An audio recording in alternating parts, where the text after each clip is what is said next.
রিদ্ধি, কি করছিস? কি দিয়ে প্লেন বানাচ্ছিস? তোর ধান দেখে কেমন লাগছে? ভালোই লাগছে। মেশিন দিয়ে ধান নিতে পারবি? হ্যাঁ, তুই তো ধানও কাটলি, এখন ধানও নিচ্ছিস। বাবা, কি করবি ধানগুলি দিয়ে?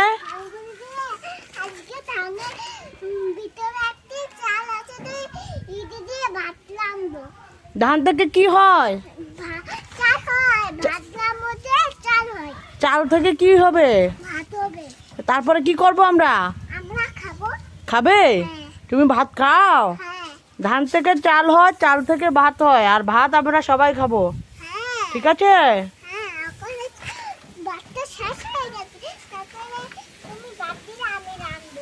তুই রান্নতেও পারিস?